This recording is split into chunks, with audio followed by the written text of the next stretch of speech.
I still remember the way Emily held my hand that night, like if she let go, I might disappear. "I'm right here," she said softly. "You're not doing this alone." I wanted to believe her more than anything. "I don't feel like myself," I said. "I can't even stand without getting dizzy. I can't work. I can't help with anything." She squeezed my fingers harder. "You don't have to help. You just have to get better." I laughed, but it came out wrong. "What if I don't?" She shook her head. "Don't say that." "I'm serious, Emily," I said. "What if this takes months? Years? What if I turn into someone you didn't sign up for?" She leaned closer until her forehead touched mine. "I signed up for you. Sick or not." I felt my chest tighten. "People leave when things get hard." "I'm not people," she said. "I'm your fiancé." The word used to feel warm. Safe. "I don't want to be a burden," I whispered. "You're not," she said immediately. "You're the man I love." The room smelled like disinfectant and stale coffee. My hospital bracelet scratched my wrist every time I moved. I hated how weak I felt, lying there while she stood strong beside me. Dr. Brooks knocked lightly before stepping in. "How are we feeling tonight?" "Tired," I said. "That's expected," he replied. "Your body's been through a shock." Emily looked at him. "He'll recover, right?" Dr. Brooks didn't rush his answer. "Recovery isn't a straight line. Some days will be better. Some will be worse." "How long?" I asked. He met my eyes. "We're talking months, not weeks." Emily inhaled sharply. "But he'll be okay?" "With rest, treatment, and patience," Dr. Brooks said. "Yes, but he'll need support." "I can do that," she said quickly. "We can do that." I watched her as she spoke, searching for hesitation. I didn't see any. Dr. Brooks nodded. "Good. Stress slows healing." After he left, silence filled the room. "I hate this," I said. "I hate being stuck here while life keeps moving." Emily brushed my hair back. "Life can wait." I swallowed. "Your life shouldn't." "My life is you," she said. I wanted to freeze that moment. "Promise me something." She smiled. "Anything." "Don't leave," I said. "Not when I'm like this." Her smile faded, but only for a second. "I won't." "Say it clearly," I said. "I promise," she said. "I'll never leave you because you're sick." The words wrapped around me like armor. "What if I lose my job?" I asked. "We'll figure it out." "What if the bills pile up?" "We'll manage." "What if I can't be the man you deserve?" She cupped my face. "You already are." Tears burned my eyes. "I'm scared." "I know," she said. "So am I.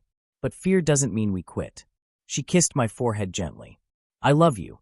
"I love you too," I said. That night, after she left, I stared at the ceiling and repeated her promise in my head. Never leave. Sick or not. Together. I believed it. I believed love was stronger than illness. I believed words meant safety. I didn't know promises can crack quietly, long before they break. Emily used to call me on her way home. Not long calls. Just enough to say, "I'm almost there," or, "Do you need anything?" Those calls stopped first. I noticed it one evening when my phone stayed silent past 7. Then 8. When she finally walked in, she didn't look at me. She dropped her bag and said, "Long day." "That's it?" I asked. She sighed. "I'm tired." I told myself that was normal. Everyone gets tired. Sick men get paranoid. The next day, her call lasted 12 seconds. "I'm busy," she said. "I'll talk later." Later never came. I stared at my phone more than I stared at the TV. Every buzz made my heart jump. Most of them weren't her. "Maybe I'm imagining things," I muttered to myself. The dizziness was worse now. Some mornings, I couldn't stand without gripping the wall. I hated how weak my body felt. I hated how dependent I was becoming. Emily started coming home after 10. "Where were you?" I asked one night. "Work ran late," she said, not meeting my eyes. "You didn't text." I forgot. That word again. Forgot. I nodded like I believed her. I didn't. Ryan stopped by the next afternoon. He brought coffee and that worried look he only wore when something was wrong. "You look rough," he said. "I feel worse than I look," I replied. He watched the door. "Where's Emily?" "Working. All the time." I shrugged. "Things are tight." Ryan leaned forward. "You sure everything's okay?" "She promised me," I said quickly. "She said she'd stay." Ryan didn't argue. "I hope so." The way he said it scared me. That night, Emily came home late again. "You barely talk to me anymore," I said. She rubbed her temples. "I don't have the energy for this." "This?" I asked. "I'm not this. I'm me." She paused. I know. Then act like it. I'm trying, she snapped.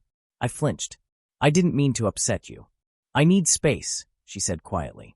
The words sat between us like a loaded gun. I thought we were in this together, I said. We are, she replied too fast. Her phone lit up. She turned it face down. My chest tightened. Who was that? No one. I wanted to believe her. I needed to. When she went to shower, I stared at the bathroom door and whispered, Don't leave. Please. Days passed. Her laughter disappeared. Her kisses felt rushed. Her eyes looked through me, not at me. I blamed myself. If I wasn't sick, she wouldn't be tired. If I was stronger, she'd smile again. One night, she didn't come home at all. Midnight passed. Then 1. Then 2. My hands shook as I dialed her number. Voicemail. I tried again. Nothing. I called Ryan. Have you heard from Emily? No, he said. What's wrong? She's not home. Silence. Then, call me if you hear anything. At 3 in the morning, my phone rang. Emily's name flashed on the screen. Where are you? I asked. Her voice sounded flat. I needed time. Time where? Does it matter? Yes, I said. You didn't come home. I couldn't, she replied. Why? She hesitated. I need space. The word cut deeper than any diagnosis. From me? I asked. From everything, she said. I'm scared, I admitted. I can't do this right now, she said. The line went dead. I stared at my phone until the screen went dark. The room felt colder without her voice. I realized then that love doesn't always end with a goodbye. Sometimes it just goes quiet. I found out by accident. I wasn't searching for her. I told myself I was done watching her life from a distance. But my thumb moved on its own, scrolling late at night when sleep refused to come. Her name appeared on my screen. Emily Carter. The photo loaded slowly. When it cleared, my chest dropped. She was smiling. Not the tired smile she gave me lately. Not the forced one. This was real. Bright. Easy. Lucas Reed stood beside her, his arm wrapped around her waist like it belonged there. I whispered, No. The caption read, Finally home. Home. My hands shook as I opened his profile. More photos. A modern house. Clean white walls. A glass staircase. Emily in the kitchen. Emily on the couch. Emily holding a wine glass I knew she loved. Living there. With him. The man she once called a mistake. I called her immediately. She answered after the third ring. What? Where are you? I asked. There was a pause. Why? I saw the pictures, I said. Don't lie to me. Silence stretched between us. I'm at Lucas's, she said finally. My voice cracked. Living there? Yes. How long? I asked. Does it matter? Yes, I snapped. It matters to me. She exhaled slowly. I didn't plan for you to find out like this. Then how? I asked. After I got sicker? After you stopped coming home. I didn't leave because of you, she said. That's funny, I replied. Because I'm the only one left behind. I was drowning, she said. Hospitals. Bills. Watching you fade every day. I was fighting, I said. For us. She didn't respond. Say something, I begged. I needed stability, she said. Lucas could give me that. So love wasn't enough, I said. Love doesn't pay rent, she replied. The words hit harder than any symptom. You promised me, I said quietly. I meant it then, she said. I just couldn't live like that forever. Like what? I asked. Loving someone when it's hard. She hesitated. I'm sorry. I laughed bitterly. You don't sound sorry. I moved on, she said. You should too. The call ended. I sat there staring at my phone until the screen dimmed. A message came in an hour later. Not from Emily. It was from Sarah. Please don't tell Emily I contacted you. My heart sank. Tell me what? I typed. She planned this before you got worse, Sarah replied. Lucas reached out months ago. I swallowed. So I was a backup. She was scared of starting over alone, Sarah wrote. Your illness made it easier for her to justify leaving. I closed my eyes. She loved him more, I typed. She loved security more, Sarah replied. I didn't answer again. The room felt empty, even though nothing had changed physically. The couch was the same. The walls were the same. But the future I imagined no longer existed. I spoke out loud, even though no one was there. I wasn't enough. My voice echoed back at me. I replayed every promise she made. Every time she said she'd stay. Every kiss before work. Every late-night reassurance. They all felt fake now. I wasn't replaced because I didn't love her. I was replaced because I was sick, because I was weak, because comfort won. I slid down to the floor, my back against the couch, and pressed my face into my hands. "I trusted you," I whispered. There was no answer, only silence, and the truth settling in. She chose comfort over loyalty, and I was finally alone. Rock bottom doesn't arrive loudly. It comes quietly, when you realize there's no one left to lie to but yourself. I sat on the edge of my bed staring at the floor, my body aching, my chest tight with anger I didn't know where to put. I wanted to scream. I wanted to smash something. Mostly, I wanted her to feel what I was feeling. "I hate her," I muttered. Ryan looked at me from the chair across the room. "No, you don't." I snapped my head up. "Don't tell me what I feel." He didn't raise his voice. "You hate what she did. Not her." "That doesn't make it better," I said. "No," he agreed. "But it keeps you honest." I laughed bitterly. "Honest? I feel pathetic. Sick. Useless." "You feel betrayed," Ryan said. "There's a difference." I leaned back against the wall. "I gave her everything I had." "And now?" he asked. "Now I want her to regret it," I said. "I want karma. Revenge. Something." Ryan stood. "And then what?" I didn't answer. He continued. "You get revenge, and you're still sick. Still angry. Still empty." I clenched my jaw. "So what am I supposed to do? Forgive her?" "No," he said. "You survive her." That word stayed with me. Survive. Dr. Brooks called later that day. "I won't sugarcoat it," he said. "Your condition has worsened." I closed my eyes. "Figures. There's another treatment option," he continued. "It's aggressive, demanding. It will test you." "What's the catch?" I asked. "You'll have bad days," he said. "You'll want to quit. Progress won't be fast. And if I don't do it," he paused, "you stay where you are." After the call ended, I sat in silence. Ryan broke it. "What did he say?" "There's a plan," I replied. "It's risky." "Is it possible?" Ryan asked. "Yes." "Then why do you look scared?" "Because hope hurts more than failure," I said. Ryan nodded. "But failure keeps hurting forever." My phone buzzed. "Emily, are you okay?" That was it. No apology. No explanation. Just 3 words. Ryan glanced at the screen. "You gonna answer?" I stared at it. My fingers hovered. A part of me wanted to type everything. The pain. The anger. The betrayal. Another part wanted to beg. I locked the screen instead. "No," I said. Ryan smiled slightly. "Good. That doesn't mean I don't care," I said. "It means you care about yourself," he replied. Later that night, I lay awake thinking about all the ways I failed. Not as a man, not as a partner, but as someone who forgot his own worth. I whispered into the dark, "I didn't deserve that." The words felt strange but true. The next morning, I called Dr. Brooks. "I'll do it," I said. "The treatment. You understand what this requires?" he asked. "Yes," I said. "Discipline, patience, no shortcuts, and support," he added. "I have that," I said, thinking of Ryan. After the call, I stood in front of the mirror. I barely recognized the man looking back at me. Thin, tired, angry, but alive. "I'm not fixing myself for her," I said aloud. The man in the mirror didn't argue. "I'm fixing myself because I want to live." Ryan clapped me on the shoulder. "That's the first honest thing you've said in weeks." I exhaled slowly. "I don't know if I'll win." "You already are," he said. "You chose yourself." That night, I deleted our old photos from my phone. Not out of hate, out of necessity. I didn't need reminders of who I used to be. I needed space to become someone else. Someone stronger. Someone who survives. And for the first time since she left, I slept without waiting for my phone to ring. Healing didn't feel dramatic. There was no sudden moment where I woke up strong. It happened quietly, one routine at a time. "How do you feel today?" Ryan asked during one of his visits. "Less dizzy," I said. "Still tired." "That's progress." I nodded. I had learned not to argue with small wins. Mornings became structured. Medication. Light exercise. Rest. Repeat. Dr. Brooks said during one appointment, "Consistency is saving you." I didn't think discipline mattered this much, I admitted. "It matters when motivation fades," he replied. I took his words seriously. I started freelance work from my laptop. Small contracts. Low pressure. Enough to feel useful again.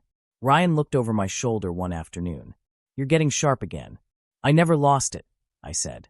I just forgot. Money stopped being a daily fear. Not abundance. Just control. That alone felt like breathing again. Sarah messaged me one evening. You don't have to reply. I stared at the text. What is it? Ryan asked. She says Emily isn't happy. Ryan raised an eyebrow. You surprised? No, I said. Just indifferent. Sarah called anyway. I shouldn't be telling you this, she said. But she's not okay. I stayed silent. Lucas controls everything, Sarah continued. Where she goes. Who she sees. That was her choice, I said calmly. I know, Sarah said. But she thought money meant freedom. I didn't respond. She barely speaks anymore, Sarah added. She's isolated. I'm sorry, I said and meant it. After the call, Ryan watched me closely. You all right? I am, I said. That's the strange part. I stopped checking Emily's social media. I muted names. Blocked suggestions. I didn't need updates to move forward. Peace came from absence. Weeks passed. My body grew stronger. My mind steadied. One afternoon, my phone buzzed. Emily, can we talk? I stared at the screen. Ryan glanced over. You don't owe her anything. I know, I said. I typed back slowly. I hope you're well. Her reply came fast. I miss you. I paused. I hope you find what you need, I wrote. There was a delay. You're different, she replied. I had to be, I typed. She sent another message. Then deleted it. I didn't chase clarity. Ryan smiled when I told him. That's growth. It feels strange, I admitted. Not needing answers. Because you stopped tying your worth to hers, he said. Later, Sarah called again. She's unhappy, she said. Really unhappy. I wish her peace, I replied. You don't want justice? Sarah asked. I thought for a moment. Justice isn't watching someone suffer. It's not needing them anymore. Silence filled the line. That's mature, Sarah said quietly. After the call, I stood by the window. Sunlight filled the room. My body didn't ache the way it used to. I spoke to myself softly. I survived. No anger followed. No pride. Just truth. That night, Ryan raised a glass of water. To your comeback. I clinked mine against his. To quiet winds. Emily messaged once more that week. I made a mistake. I read it. I didn't respond. Not out of cruelty. Out of clarity. I had rebuilt myself while she chased comfort. I found strength while she traded freedom for safety. Karma didn't arrive loudly. It unfolded naturally. And for the first time, I wasn't watching her life. I was living mine. The knock came just after sunset. I wasn't expecting anyone. When I opened the door, Emily stood there, thinner than I remembered, eyes swollen, shoulders tense like she was bracing for impact. Can I come in? She asked. I hesitated, then stepped aside. 5 minutes. She nodded quickly. That's all I need. She didn't sit right away. She stood near the door, twisting her fingers. You look better, she said. I feel better, I replied. She swallowed. I'm glad. Silence stretched between us. I owe you an apology, she said finally. You owe yourself honesty, I replied. Her eyes filled. I was wrong. I waited. I chose comfort, she said. I thought love wasn't enough. I thought money would make everything easier. And did it? I asked. She shook her head. No. She laughed weakly. I lost myself. I didn't respond. Lucas moved on, she said. Quickly. I know, I said calmly. Her head snapped up. You do. People who replace easily get replaced easily, I said. She flinched. I deserve that. I'm not here to punish you, I said. I'm here to be honest. She stepped closer. I miss you. I know, I said. I made a mistake, she said. A terrible one. I agree, I replied. Tears spilled down her cheeks. Can we try again? The question hung in the air. I took a slow breath. When I was sick, I didn't need promises.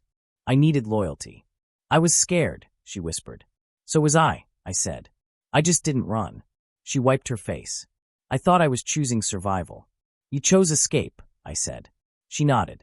I did. I don't hate you, I continued. I don't want revenge. I don't want you to suffer. She looked hopeful. Then maybe. But I don't want us, I finished. Her hope collapsed. I worked too hard to rebuild myself, I said. I won't hand that over to someone who left when I was weakest. She shook her head. I can change. I already did, I said. She sank onto the edge of the chair. So this is it.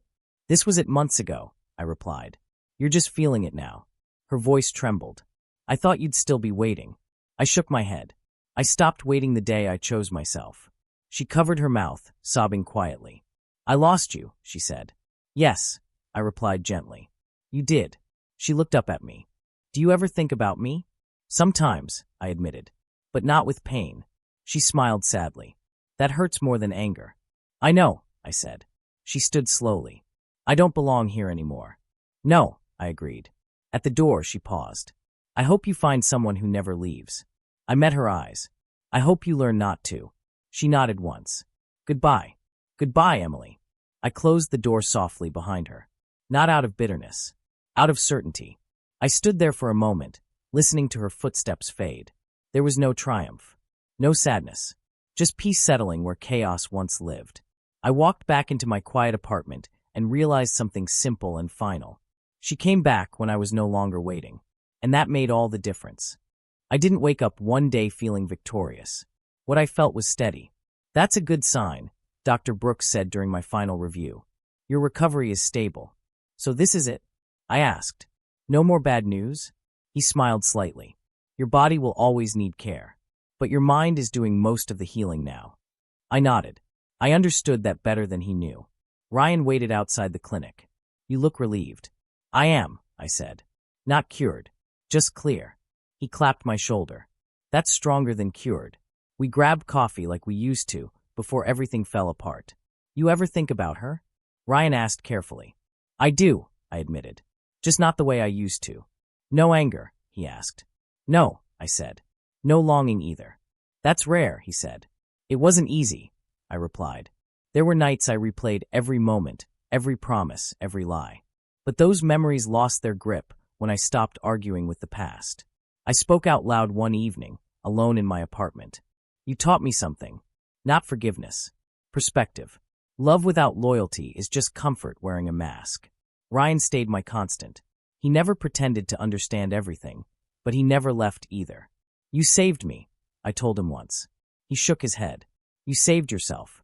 I just didn't let you quit. That mattered. Work picked up. My strength returned slowly. Some days were harder than others, but I stopped seeing weakness as failure. I don't need to prove anything anymore, I said to Ryan. That's when growth sticks, he replied. Emily became a memory without sharp edges. I didn't block her. I didn't follow her. She simply faded. Not erased. Integrated. She was part of my story, not the ending. One afternoon, Dr. Brooks said something that stayed with me.